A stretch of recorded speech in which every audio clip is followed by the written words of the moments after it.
Are we aware what I'm talking about? Has anybody sort of got the gist of what we're talking about? We're talking about the road to revival.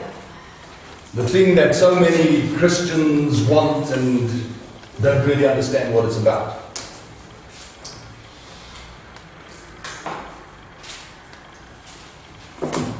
And I'm sure that by now it must be clear that I'm dealing with comparisons or that I'm dealing with types and shadows, yeah? And I hope that you've noticed that I'm reading the Old Testament in the light of the New. Okay. The reason we do that is that the Old Testament applies to God's physical people, i.e. Israel, and the New Testament is applicable to God's spiritual people, you and I. The Gentiles are included in that. Right? We are Gentiles, did you know that?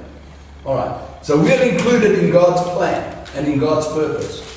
And so when we read the New Testament, that which is applied to us, we always look at the one in the light of the other. Alright? Now, with titles like I've used, like Go Forward, and I think last week we were dealing with Standing or Moving, I trust that you're beginning to see the importance of moving, of growing, of changing in the life of a Christian. Alright? I make this statement constantly and I'm making it again. There's only one constant in the life of a Christian, and that is change. Okay? No matter how we look at each other and how we look at ourselves especially, you and I are never good enough. So there's a lot of holy preachers out there that are far better than I am. And I've got news for them, they are not good enough. We are never good enough. The point is that Romans 8:29 tells us that we are to conform to the image of Christ. In other words, we have to become like He was. Now I'm not there yet. Okay, I find that daily. I'm not there yet. But I'm striving toward. I'm not willing to be what I was yesterday, and tomorrow I won't be willing to be where I am at today. Alright?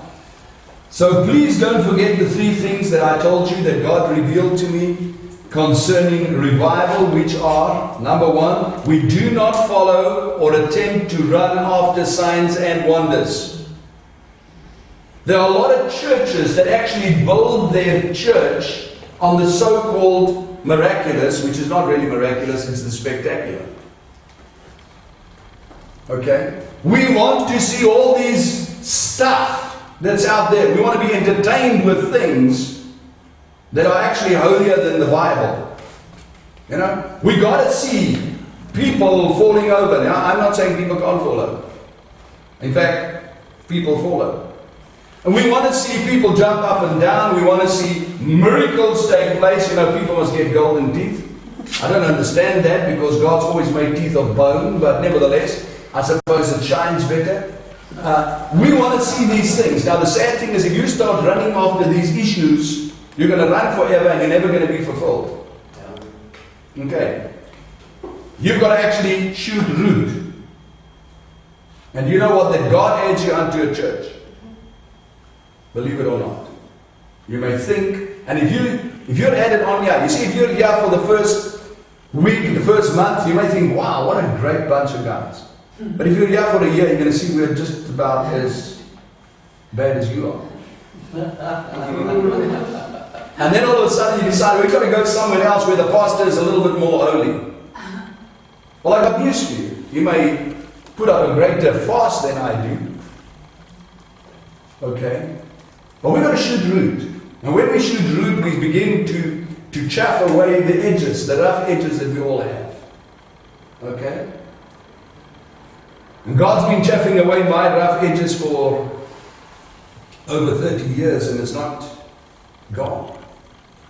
So, take courage.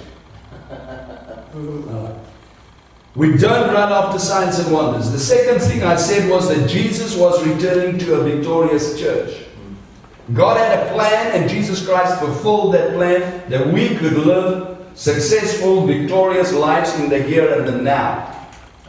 Some of us focus too much on beyond the blue and in the future and when the Lord returns. God created this world and the fullness thereof for your enjoyment.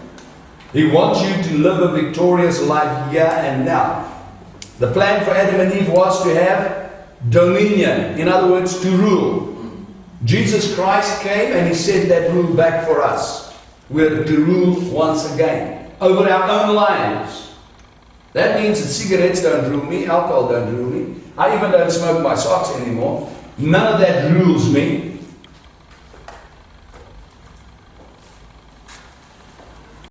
Okay? I've taken control of my own life. And thirdly, we need to change our belief system. So I'm not going to ponder on all of these this morning. You're going to turn your Bibles to Genesis chapter 19. And a little bit later on, we're going to Luke chapter 17. I've entitled my message this morning, Do Not Look Back. We saw that God told Israel when they were in trouble and they stood still and they went to Moses and Moses said, stand, and God said, no, go. Go forward. Alright? And then last week I posed the question to you, are you standing or moving? And now this morning I'm saying to you, do not look back. Okay? And once again we will look at the events in the Old Testament in the light of the New. So let's read together from verse 12. We're going to read up to verse 17. Don't close your Bibles because we're going to verse 24 a little bit later. Verse 12, and I'm not reading full verses, so just bear with me. Then the men said to Lot, and I'm going to just stop right there. Then the men said to Lot. Now verse 1 tells us that these two men, if you go back to verse 1, that these two men were in fact angels, alright, appearing in the form of men. And Lot, according to chapter 11, verse 31, was the nephew of Abraham. Just to give you a little bit of background. And here these two men, you see, we cannot stand in the presence of a holy God. And so whenever he wanted to speak to man, he said, a lesser being, i.e. angels. Okay, and then taking on the appearance of men. So, continue down in verse 12. Have you anyone else? Now they're asking Lot a question. They're saying to Lot, these two men have arrived. These two angels are arriving. And they're looking at Lot. Imagine this. They've walked into your home. Alright? And you're sitting in your home and he's looking at you and your wife and he says, have you anyone else? In other words, do you have any other family members? That's the question he's posing to them here. And then a little bit later in the same verse, verse 12 still, he says, whomever you have in the city, in other words, if you have any other family members in the city, take them out of this place. And that's the important thing. Take them out of this place. Take them away from where they're at. Now, Lot had favor with God because of his uncle Abraham. Chapter 19, verse 29 actually says that, and we're not going there now. But you can look at it. You've got 19 in front of you. Your family, therefore, we're concluding to, also has favor with God because of you. Okay? Once you're in God's favor, your offspring, your family, your close family, your blood relatives have favor with God as well. Okay, so as Abraham was in covenant with God, that's why he had favor with God. You and I are in covenant. What does covenant mean? Anybody here? It's a contract. Okay, it's an agreement. Yeah? So here they are in contract and in agreement, Abraham with God. And because of that agreement with God, Abraham's relatives, okay, were blessed by that same agreement. Are you with me? And so now, drop down to verse 13 now. And the sort of the last end, the last bit of it, it says, the Lord has sent us to destroy it. Now remember he said, I want you to go and fetch your family, and I want you to leave and take them out of this place. Why? Verse 13, because the Lord has sent us to destroy this place. And the place that we're referring to here is Sodom and Gomorrah. So he's saying, God has looked at this place, and God now wants to destroy it. And I'm not going to focus on the fact that there was this whole conversation going on between God and Abraham about how many righteous people are there and unrighteous. We're not going to go there this morning, okay? What we want to focus on is the fact that these two angels have now come and said, take your family and get them out of here, because we're going to destroy this place. Okay? Now, in the age we are living in today, okay, the Lord is about to destroy the world and is looking for people to take out of this place.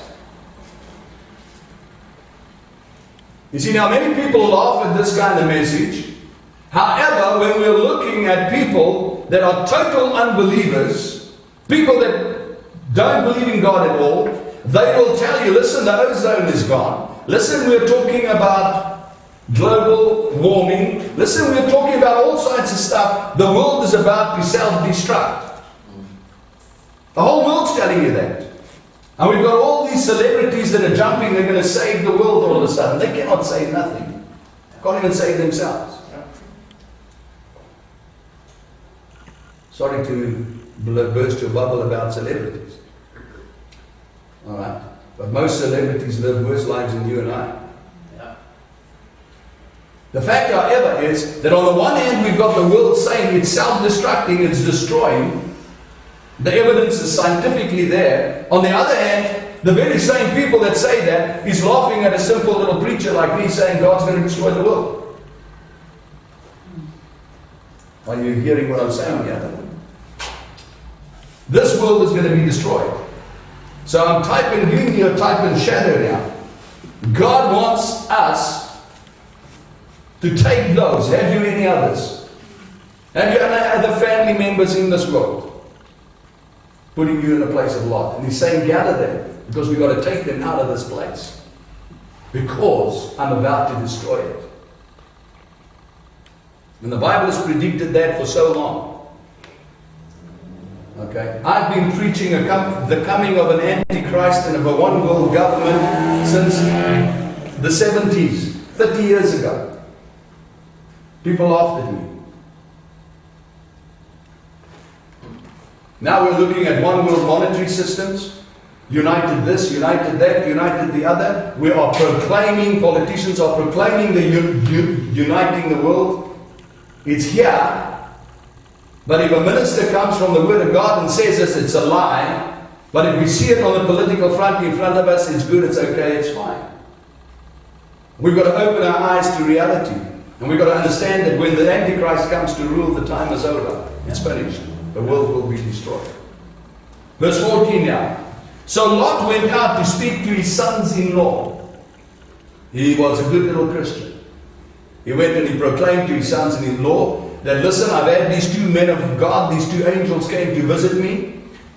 They've told me that Sodom and Gomorrah is going to be destroyed. Please, guys, listen to me. I know you think I'm just a Jesus freak, but listen, this place is going to be destroyed. We need to get out of here. That's his message to these two lads. And just like us, God assured Lot that he wanted to save his family. Yeah. You know, when we first become Christian and we change our dirty lifestyle and all the rest, we suddenly have this desire to see our loved ones come in and understand and experience and taste. Yeah. Okay? And like Lot, we should actually be running so eagerly to go and speak to them. And most of us do. And like Lot, we are often met with skepticism. People would say, oh, come on, what are you talking about? Please, this is nonsense. Okay, so verse 14 now. Okay, carrying on with it. But to his, Lot's son-in-law, he seemed to be joking. You see, how many of our friends and how many of our family and how many of our non-Christian colleagues and neighbors out there, when you talk to them about God, look at you as if you're an idiot. You're just joking. You must be joking, God. This is not real. This is religious fanaticism. You know, who's that guy down in the Girl Guide halls? Isn't that another David Koresh? I mean, come on, guys. guys. Get real here. You understand? So they mock and they joke and they make a spectacle of what you believe. Verse 15 now. Arise, picking up in the middle. Take your wife and your 2 daughters who are here. Lot has now said, listen, at this point in time, we're going to go. I'm going to take my wife and I'm going to take your 2 little wives, my daughters, and we're going to leave. So I'd like you to be here so that we can leave together. Alright, so here they are. And here they're about to leave, and the angels come to them and they say, arise, take your wife and your 2 daughters who are here. He's not saying go and look for your sons-in-law now, who thought that you were funny, who made a mockery of your faith in God. He's saying no, they've had their opportunity. You've done your duty, you've invited them, and they laughed you off, they scoffed at you. Don't worry, leave them now. Verse 16, and while he lingered, he's a good man. He thought, let me delay this a little bit. Maybe my sons-in-law will come to their senses. Alright? And they'll come. You see, Lot fell, perhaps for the devil's let me just trick. You know, so many times we say, let me just do this. I get so many people that come to church and say, I want to now become a Christian, I want to turn from my ways. Okay? And then say, and I can say to them, right, they make this commitment and they say, well, you know what? I just want to stop smoking. No. I just want to finish this. I just want to become a little bit more holy. Look, you can't. I couldn't. When God found me on a beach in Durban, okay, I was totally out of my mind. I didn't know where I was going, what I was doing, what was real and what was not real. There was no ways I could save myself. There was no ways I could change my life. It took a God. And up until that point, I mocked every Christian and every preacher and every Christian church. They were a joke to me. But when I reached that point of desperation where there was nowhere else to turn, I suddenly realized that this God is real. Do you identify with me, Stephen? Suddenly the very God that I made a mockery of, all the guys, you know, all these Christian guys that where I grew up, I grew in the back, the wrong side of the tracks in Johannesburg. Okay? And all these little guys that actually went to church and all this kind of stuff. My mom was a good Christian. My brother says she has weak knees today for praying for me. Spent too much time on her knees. And all these little guys who were Christians, we used to smack these boys around. They were the wimps, eh? To laugh at them. And suddenly I realized they had a truth that I didn't have. The same way, young people, and you may listen to what I'm saying because I've been there, done that, made the video, bought the t-shirt and all the rest. Alright? The same way as I looked at these guys that were the so-called nerds in my day and thought they were a bunch of wimps and idiots, and later when I was like 30 years old discovered that they drove around in Mercedes-Benz and BMWs while I still rode around on my motorcycle. Because they went to varsity and became doctors and lawyers, and I was a nobody. You see, we don't learn this. Now he's lingering here. A little bit. See, there's no time to greet your family. Remember when we said we're leaving in a hurry. Was that what we said last week? We said we're going to leave in a hurry. I said it's like when the church builds down. You're not going to worry about the preacher.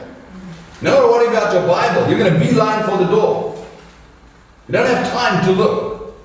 Going to verse 16. And while he lingered, okay, the Lord being merciful to him. You see, God's been merciful to some of us here that have been lingering around for far too long, hasn't he? Well, maybe one day. Maybe when I'm older. Maybe when I'm married and I've got kids, I'll send them to Sunday school or something or whatever. Alright? This morning, God's been merciful to you. He wants you to stop lingering. He wants you to stop hanging about and wasting time. Okay? And they, the angels, brought him out and sent him out of the city. Now I want you to know something else. That God has a purpose for your life. And God has a plan for your life. Okay? And it is better for you to obey God Because if we do not, He will, because of His love and because of His mercy, He will have you brought out. Do you know the difference between leaving by your own free will and being taken out of a place? I know. When I was about 16, I great crashed a lot of parties. And I didn't leave on my own free will. So I know the difference. You know, when I landed on the pavement, I suddenly knew I wasn't welcome here. Alright? So there's a difference. And we've got to understand that, listen, we've got a choice. Let's obey God and do what He says, or He's going to drag you out kicking and screaming. And when He brings you out, this could mean unpleasant circumstances. It means that unpleasant circumstances may force us to leave our family and friends behind us. If we don't choose to do so out of our own free will. And that's not a cruel God, that's a loving God. Because if it's your family hindering you, He'll remove your family from you, so that there's nothing that hinders you. If it's your job, He'll remove your job. If it's your money, He'll remove your money. You know, when I first became a Christian, man, if it burned, I smoked it. And if it flowed, I drank it. And all of a sudden, I was this Christian guy. But I hung on to my smokes. I mean, I enjoyed smoking far too much than to give up. And I had all these excuses. God, you've got to help me because I just can't. I knew I didn't have to. The Spirit of God was constantly there telling me, don't, stop, quit. Now guys, I have emphysema today. Don't wait until you get emphysema and are forced to quit. Why don't you just obey God? And throw the stuff away. Are you getting? Don't wait until you're... You know, I had a friend. This is an ugly joke, but it's a joke. You've all got a sense of humor? I'm not a normal creature, okay? In fact, I'm not a normal human being. But I had a friend that, boy, this guy could drink. He was the kind of guy that would come at work on Monday and would say, sorry, Jim, where have you been the weekend? He says, I'm not sure if it was a wedding or a funeral, but man, it was a great time. And he'd be totally out of it. And people would say to him, Jim, you've got to stop drinking. You can't drink like this. He says, man, I don't care. My liver is so big already that he's going to graduate one of these days. Now, we don't want to wait until your liver is at graduation point before you quit alcohol. You don't want to wait until your whole family is upset with you and now want to leave you. You don't want to wait until that point. When God says, come on, let's go, just go. I had many gods in my life, and I tell you, sometimes they were very unpleasant. Money was another god in my life. And God had to bring me to the point where I literally had nothing. Nothing. I'm not going to go into that this morning. But I had nothing. And if you're used to having something, and all of a sudden you've got nothing, it's quite embarrassing. Because most of us have a little bit of ego and pride, don't we? So, don't let him bring you out. Rather obey when he says go. Are we still together? Verse 17. Lot's daughters obeyed, and because they obeyed, they actually left their husbands behind. He, the angel, said, picking up in the middle, escape. In other words, leave with haste. Remember as Israel did when they left Egypt. Remember we said there was no time for them to worry about, remember they were doing bread and they were waiting for things to leaven and all sorts of stuff. There was no time for that. They had to just take it up and go. When God speaks, He expects a reaction. Anybody know that? Yeah. In fact, when Steve speaks, He expects a reaction. Any of you do not? Yeah? We're all expecting some kind of reaction when we speak. And when God speaks, He expects a reaction as well. Now, the unfortunate thing for us is that because we're so stupid that we don't understand God, we're so deaf and so tuned into our carnal lives that our spirits cannot even hear God most of the time. So hearing God is a little bit more difficult than hearing me. That's why God called a big mouth like me into ministry. So that you can hear God through me. Are you hearing me? Amen. Alright. But so now he's telling them, escape. In other words, you've lingered long enough. You've hung about long enough. Now you've got to make an escape. You've got to beeline for the door now. You've got to leave in a hurry. Okay? And if you're not escaping or leaving in a haste, it could cost you your life in their case. In you and my case, it's your eternal life. Yes. Right? We have so much value of the 70 or 80 years we lived here. If we could only realize that it's this. Quick. Before you know what, it's gone. Anybody here 50 and over? Don't be embarrassed. Let's make sure of it. Have you noticed that once you became 50, it's like the whole thing sped up? Anybody identify with it? Before I'm 50, I had all the time in the world. When I was 49, I had all the time in the world. There's something about 50 that's crazy.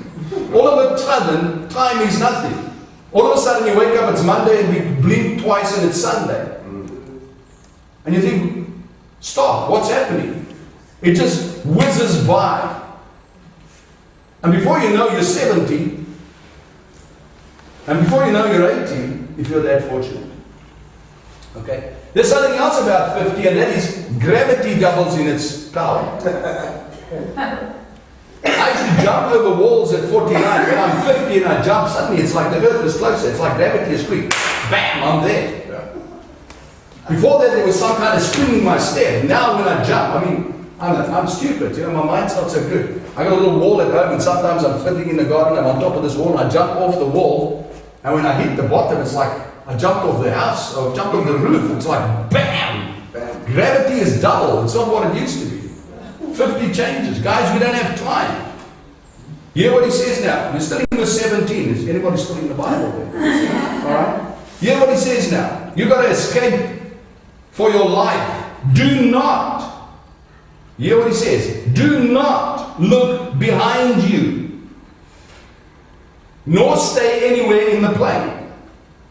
In other words, the same thing applies as he said to the Israelites when they leave Egypt. Don't camp close to Egypt. In other words, here the same thing. Don't look behind you. Don't even stay in the plain. Leave Sodom and Gomorrah. Get it out. And you know, when people become Christian, it is time we leave the world and the world system. I can't be in the snorting ground on Saturday night and here on Sunday morning. I've got to leave the snorting behind now. And if you smoke your socks, you leave that behind. We've got to leave things behind and move forward. We cannot afford to look back. You know, the sad thing is, my wife and I were talking, we had a walk yesterday. She takes me for walks with my lead and all that kind of stuff. And we're going, and we're walking, and we're coming back, and we were talking. We walked past one of the neighbors, and he saw somebody else also walking with their walking sticks, and I thought, well, the guys are out walking for energy, and he, hi, I didn't recognize you, what? Hey, I've got a couple of beers, you want to come? And the guy said, no, I'm actually walking. Now they're like my age, you know. A couple of beers at this age means a bottle of scotch. But, and I'm thinking the guy's out doing some physical exercise, but he persuaded him. Because when we came back, there they were sitting, throwing the stuff. And we were suddenly saying, you know, that rings a bell. We can remember those days. Ooh, vividly, eh? Yeah. We can remember those days. And now we're looking at it and we're saying, how stupid can you get? Your whole life was about throwing something down your throat. You couldn't have fun, you couldn't relax, you couldn't do anything without throwing something down your throat.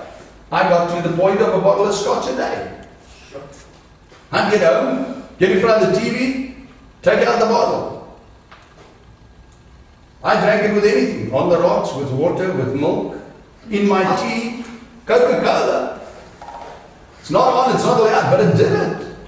One day I really got terribly desperate, and I used raspberry. Can you believe that? I got a hangover before I drank the stuff.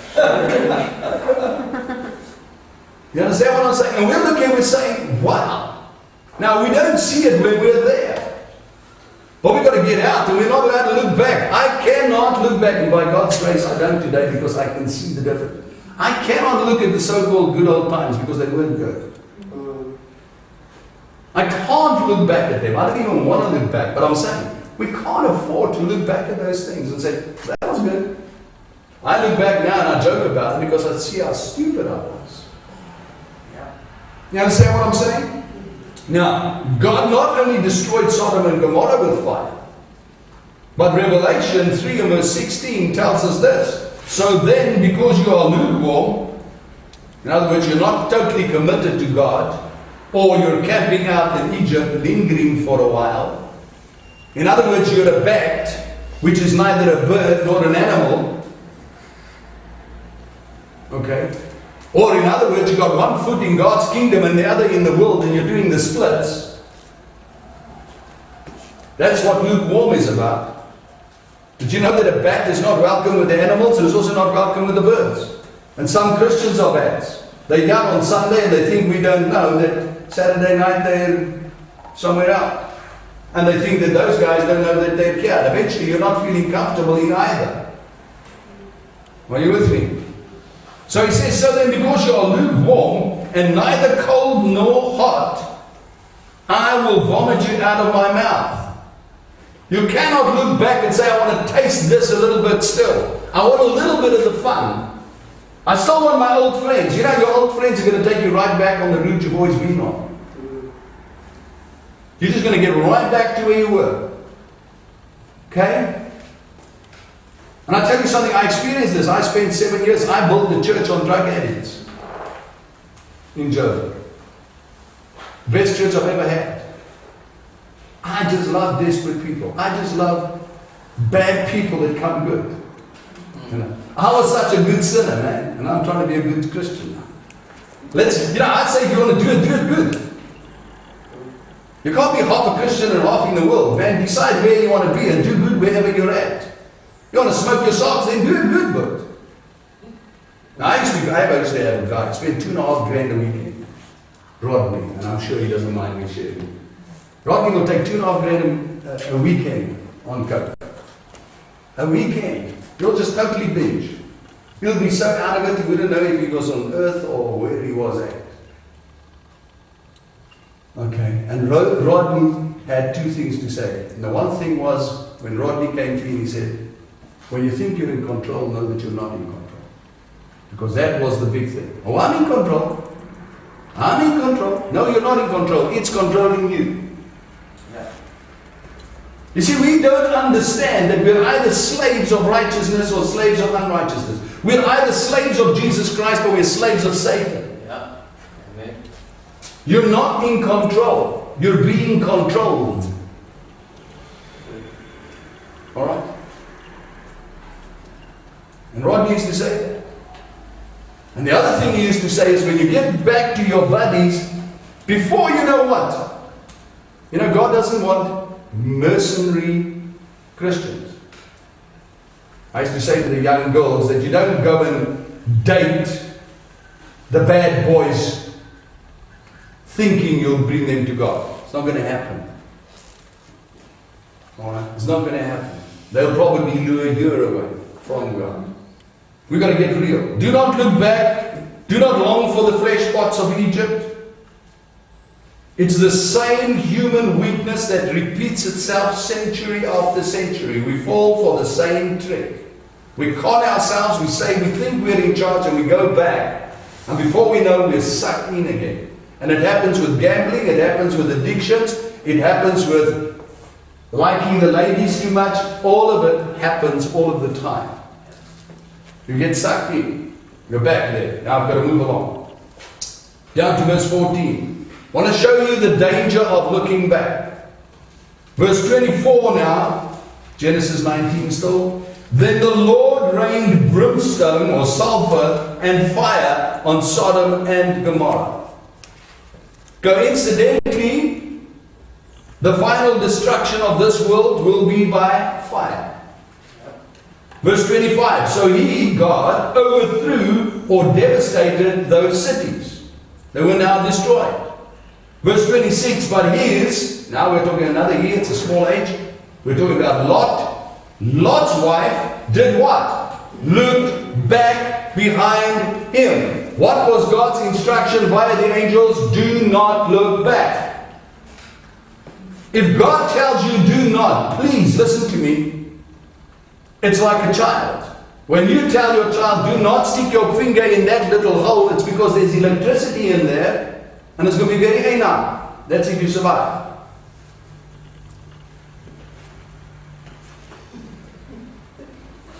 You never warn your children for the sake. Anybody ever warn their children for the sake of just warning their children? But you knew. Don't put your hand on that stove. Mom's just cooked.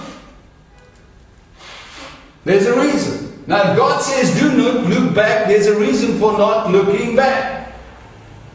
Lot does not look back. His wife decides, what's a peep? Why can't I just have a peek over the shoulder? So, what does she do? She looked back behind him in spite of the instruction in verse 17, and she became a pillar of salt. There she was, a monument in the desert forever. She paid a price for her disobedience. Many of us refuse to listen to God, and then we become angry when we pay the price. Preaching to myself this morning. You see? We don't want to hear it. We take the Bible and the Bible says don't. We come to church and that crazy man says don't. We go and do it. Pay the price. God's fault. Don't know what's wrong with God. He warned you. Listen when you warn. God gives us warnings and He gives us instruction because He knows the result. It's to your disadvantage to disobey. Right? I've said this 100 times and I'm saying it again. The reason God hates sin is not because of what sin does to God, it's because of what sin does to you. If I love my children, I don't want them buying rocks. I don't want them smoking joints. I know what it does to you.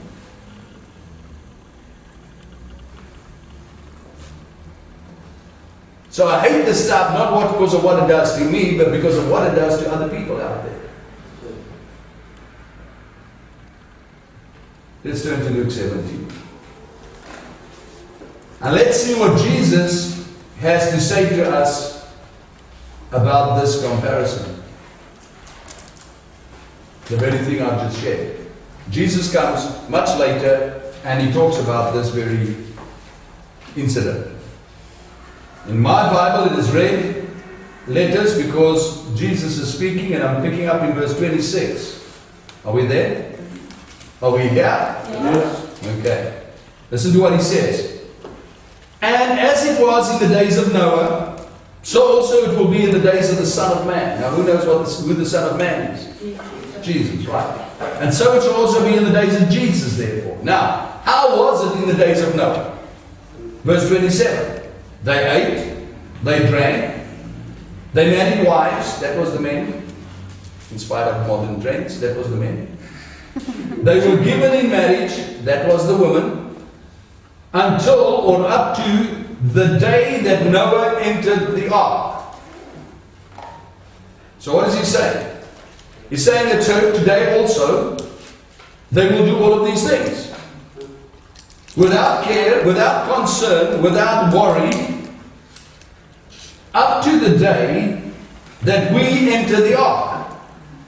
Or that God takes us from this face of the earth. Is that a right? Okay, am I rightly dividing the words here? Okay. Hear what he says. And the flood came down and destroyed them all.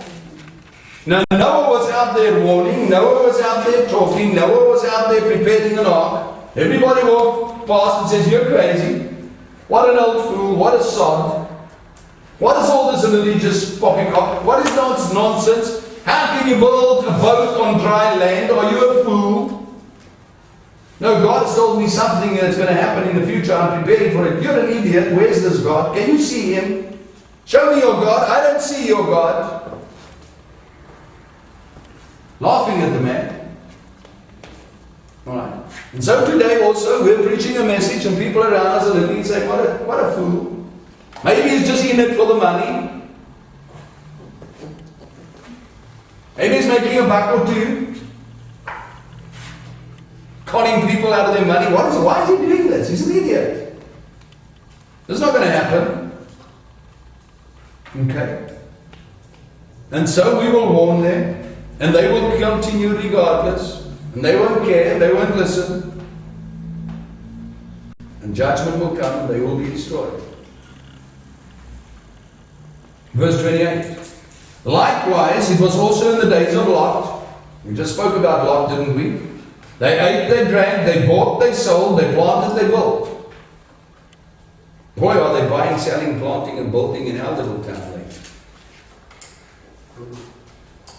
Alright. Now, there's nothing wrong with doing those things. But the fact is, they did that without regarding God, without hearing God's messengers, without concern or care for their future. All they were looking at is their greed for right now. There is nothing worse than people that are not foresighted. You know what's the problem in this country? And I'm not political now, relax, don't get excited. You know what's the problem in this country? Is that people had no foresight. People live for now. If I can get drunk now, it's nice. If I can have money now, it's good. I'm not going to bank it, I'm not going to save it, I'm not going to invest it. I'm not going to invest in education.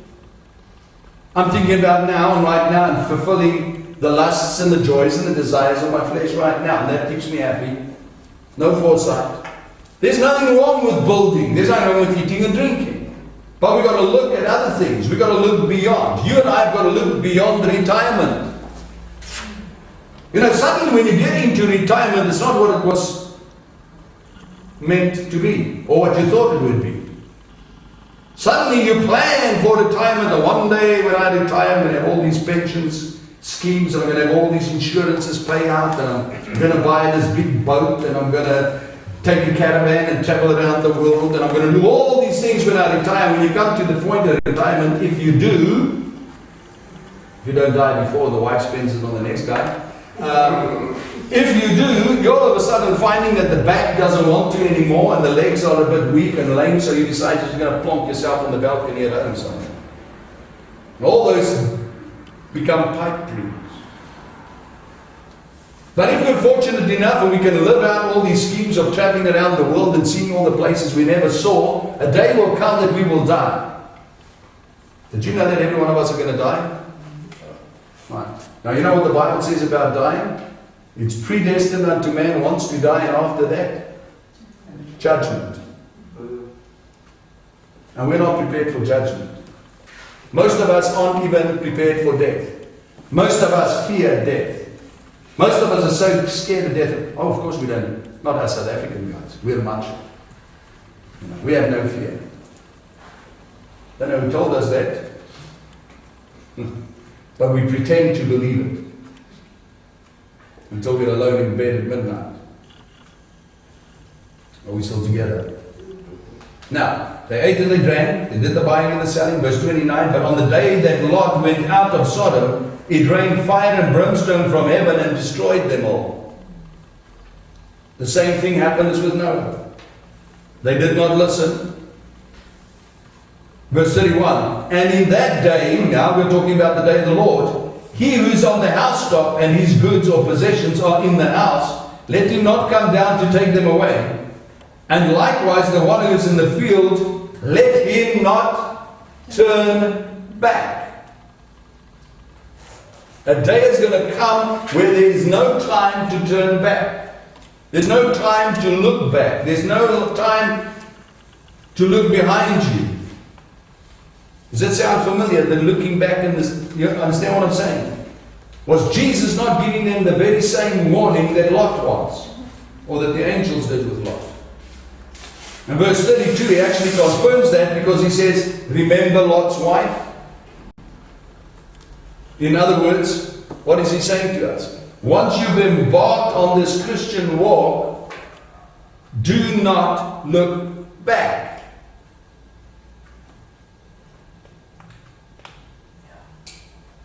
Do not look back.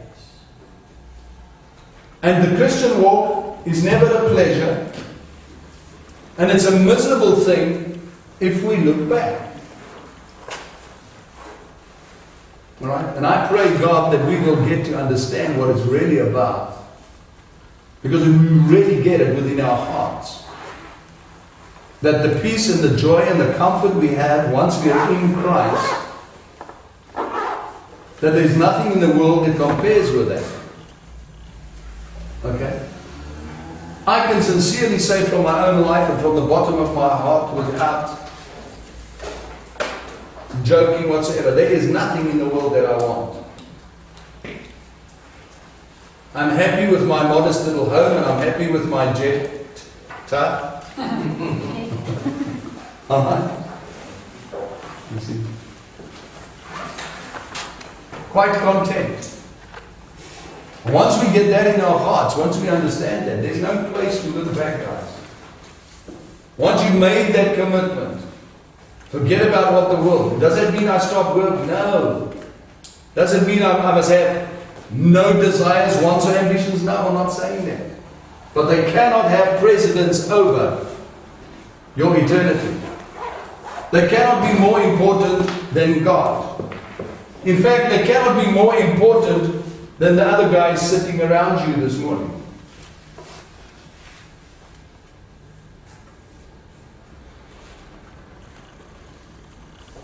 When we started this church, God gave me a clear message, and I went to our assembly in Piki and the one in Three Rivers, and we're proclaiming the same message to the ones in Randburg. We said this: we want relationship, not religion.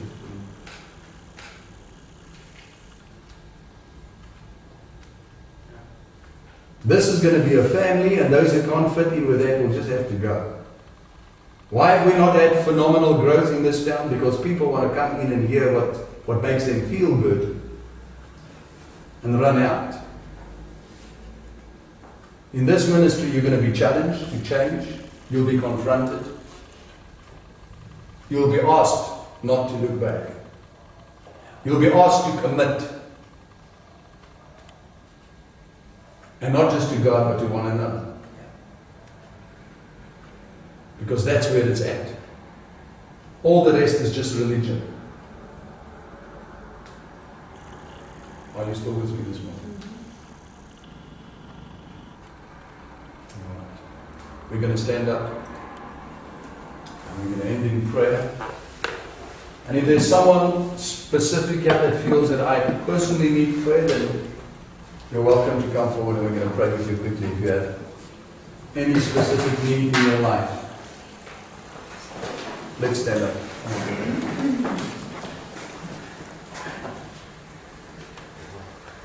Right.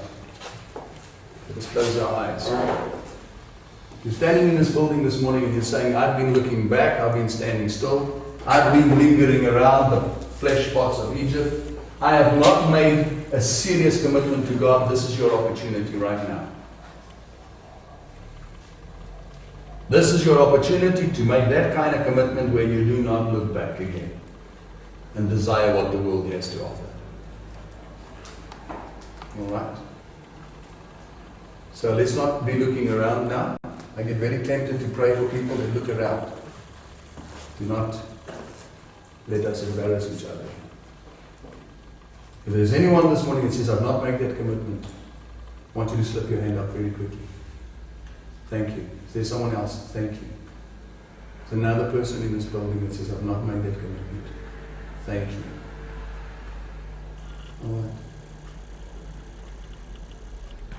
I I've got another question here this morning. If you're struggling with addiction, any kind of addiction, I want to pray. Do you know that God delivers people? Still does.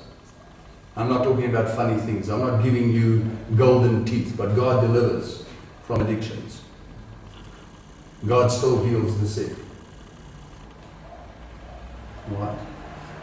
So there's someone here this morning who's saying, I'm having a bit of a tough time with addiction this morning. Slip your hand up as well. Thank you, thank you, thank you. Alright. Every eye shut. If you're not one of these people, you'll keep your eyes closed and you'll pray for them, or I will pray for you in the seats. I want these people that have had their hands up not to be embarrassed and quickly come forward. Just come and stand in front of me quickly. Thank you. Yes, please.